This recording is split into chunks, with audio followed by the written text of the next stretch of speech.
최선비는 마음이 무거웠다.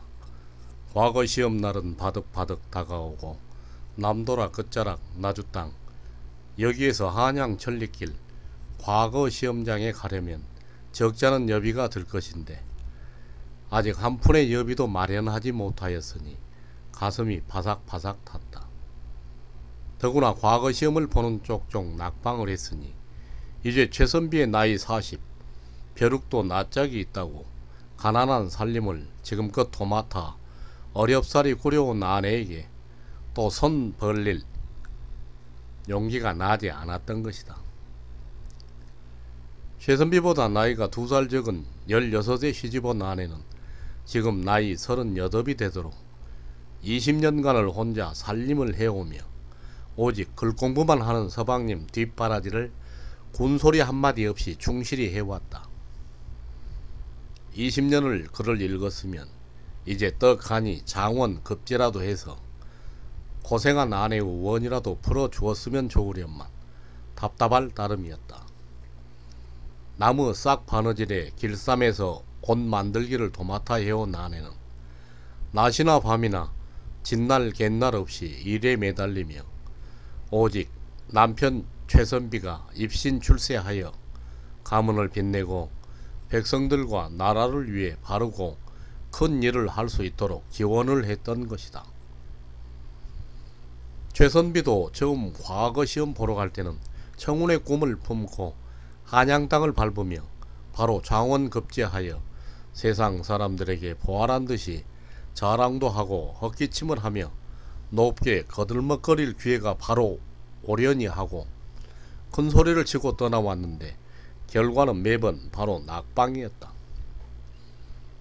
2번, 3번, 줄잡아 10번도 넘게 귀에 있을 때마다 아내에게 과거 시험 볼 여비를 조달하게 하여 득달같이 과거 시험에 응시하였으나 이번에는 설마 하는 한 가닥 기대에 대한 보람도 없이 보기 좋게 낙동강에 오리알 떨어지듯 연겁 후 낙지국을 들이켰던 것이다. 아내는 아내대로 줄줄이 5이나 되는 아이들 먹이고 입히기도 숨이 찬데 거기다 간간히 서방님 과거 시험 여비 마련하려고 이웃에게 빌리고 친정집에 손을 벌려 이 집 저 집 빚도 지고 없는 살림살이 꾸려가기가 말이 아니었다. 이제 사내 나이 불혹 그렇게 보는 대로 낙방을 했으면 포기하고 집안 살림을 돌보아야 할 텐데 최선비는 오기가 생겼는지 그 열망을 결코 포기하려 들지 않았다. 오늘 또 최선비는 진종일 붙박여 글을 읽으며 다가올 과거 시험에만 정신이 온통 팔려 있었다. 한양에서 있을 과거 시험을 보기 위해서는 늦어도 과거 시험일 한 달 전에는 예서 출발해야 했다. 걸어가면서 주막에 들려 밥 사 먹어야지, 잠자리 챙겨 자야지, 보통 여비가 많이 드는 것이 아니었다. 더구나 급제를 해서 머리에 어사화를 쓰고 나라에서 내주는 말을 타고 하인들을 거느리며 보아란 듯이 빛나는 관복을 걸쳐 입고 보기 좋게 고향에 금이 환양하면 더없이 영광스럽고 좋았겠지만 낙방을 하고 내려올라치면 그 비용은 배나 더 들었다. 글을 읽으면서 최선비는 닥쳐올 과거 시험장에 가기 위하여 한양 갈 여비를 어떻게 마련할까 고민이었다. 집안 살림 형편을 많이 짐작하고 있는 최선비도 염치는 있어서 아내에게 바로 여비를 내놓으라고 하기는 어쩐지 마음이 내키지 않는 모양이었다. 그렇다고 최선비가 달리 묘책이 있는 것도 아니었다.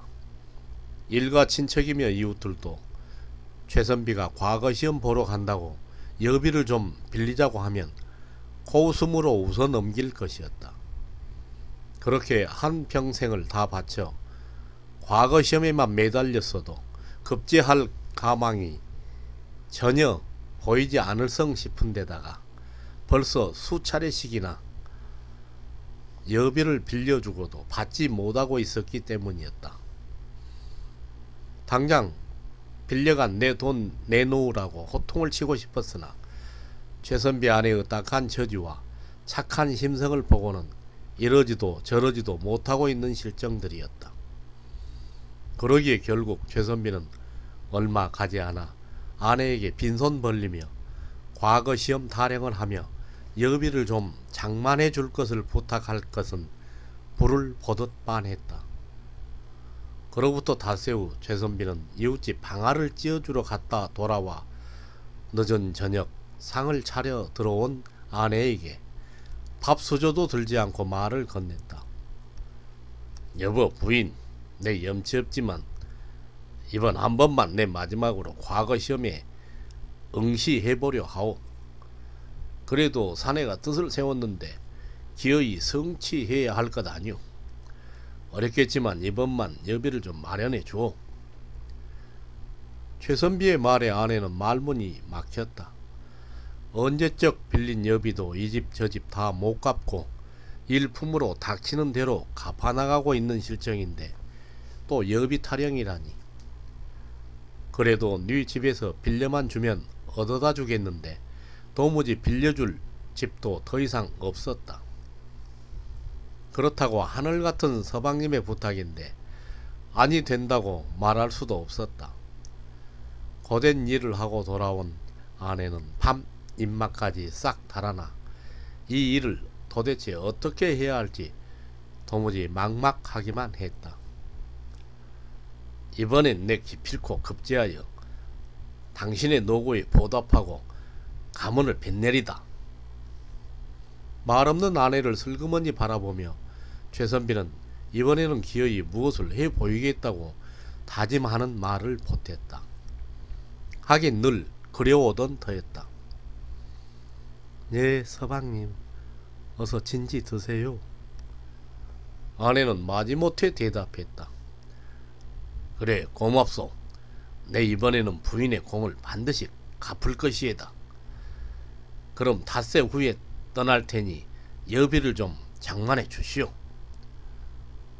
최선비는 금세 얼굴에 웃음을 띠고 하얀 김이 오르는 새까만 보리밥에 수저를 푹 갖다 찌르며 허겁지겁 밥을 먹었다.